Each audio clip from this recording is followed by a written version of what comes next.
Баршаңызға сәлем. Менің арнама қош келдіңіздер. Сіздермен Нұрайым. Бүгін өте дәмі тіл үйретін, жұп-жұмсақ болып шығатын, ең бастысы шашырамай пісетін котлеттердің құпиясымен бөлісетін боламын. Арнамнан алыстамай менімен бірге болыңыздар.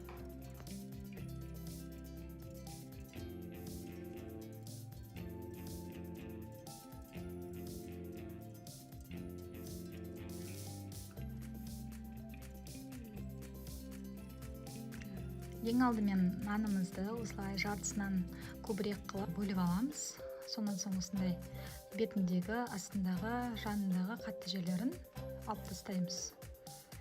Сонан соң қалған нанымызды бөліктерге бөліп, шұңғылдау бір ыдысқа бөлме температурасындағы суға бататындай етіп салып қоямыз.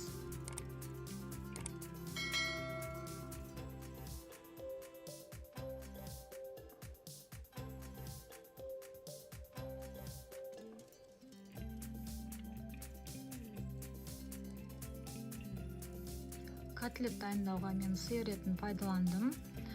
1 килограмм тартылған сиыр еті қажет. 100 грамм капуста, 100 грамм картоп, 100 грамм жуа пайдаланамыз, және 2 дана жұмыртқа қажет. Барлығын ұсақтап блендердан өткізіп алуымыз қажет. Блендер болмаған жағдайда ет тартқышқа тартсаңыздар болады. Мен өзім солай жасадым. Және де ескере кететін жайт, бұл жерде біздің картобымыз, жуамыз суынан ажыраған соң 100 грамм болуы қажет. Бірақ капустаны суынан ажыратпай тартылған күйінде қосамыз. Осылай қаттырақ қолымызбен сығып, суынан ажыратып алатын боламыз. Егер сіздерде мәрлі болса, мәрлі пайдаланған жақсы негізінде. Менде болмаған соң осылай жасадым. Жуаны да дәл осылай суынан ажырататын боламыз. Қосқанда, яғни бізде осы суынан ажыраған кезде 100 грамм шығу қажет. Картоп та жуады. Енді бір ыдысымызға барлығын қосып дайындайтын боламыз. Тартылған етімізді, үстіне жуамызды 100 грамм, 100 грамм картобымызды, 100 грамм капустамызды саламыз. 1,5 шай қасық тұз қостым, және 1 шай қасық бұрыш қостым, және 2 жұмыртқаны қосуды ұмытпаңыздар. Қалауларыңызша приправа, дәмдеуіштер қоссаңыздар болады. Мен алғашында бөлген нанды ұмытып кеттім, сонан соң қосып, мінекей араластырып жатырмын. Бөлген нанды да қолымызбен осылай екі жағынан сыға отырып, суынан ажыратуымыз қажет. Осылай жасап шығатын боламыз. Енді жақсылап бастарын біріктіріп, асықпай араластырып аламыз. Қолыңызға батып жатса, картоп, капуста алып тастауыңызға болады.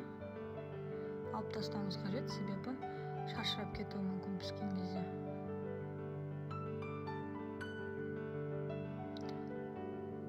Асықпай араластырып, осылай ұрып араластыруымыз қажет.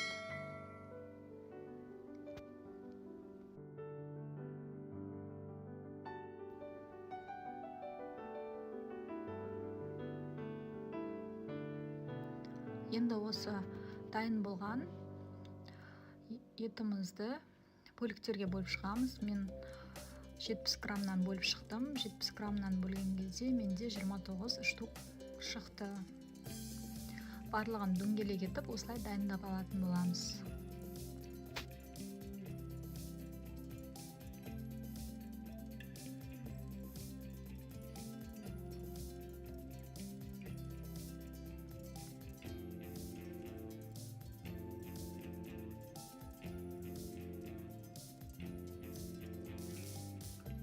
Мінекей дайын болды барлығы.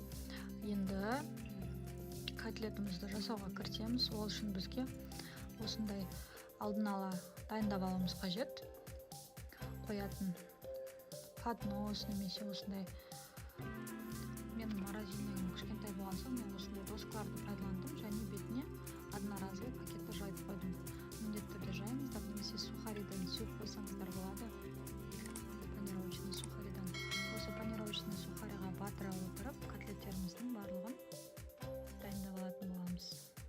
сопақша етіп және дөңгелек етіп жасадым. Қалың қылмаңыздар, жұқа да қылмаңыздар, орташа етіп жасаңыздар. Жұқа болса сіздерде ол сынып қалуы мүмкін ертең пісірген кезде. Сондықтан жұқа қылмаңыздар.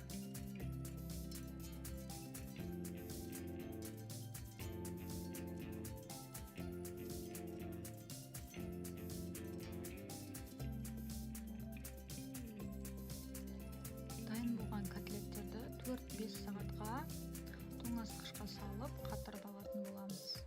Міндетті түрде беттерін жабыңыздар, себебі иіс болса, мысалы, тоңазытқышта иіс сынып қалуы мүмкін. Сол себептен міндетті түрде бетін жақсылап жабуыңыз қажет.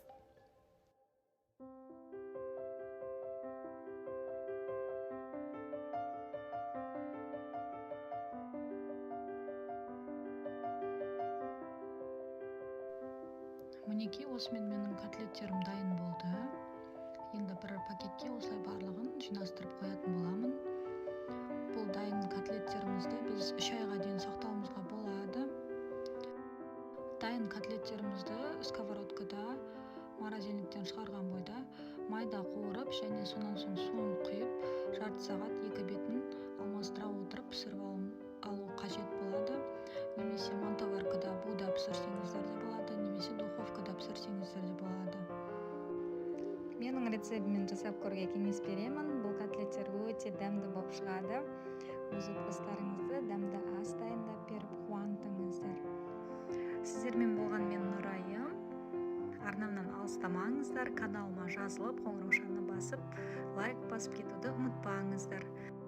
Алда әлі де керемет рецепттермен бөлісемін. Әзірге сау болыңыздар.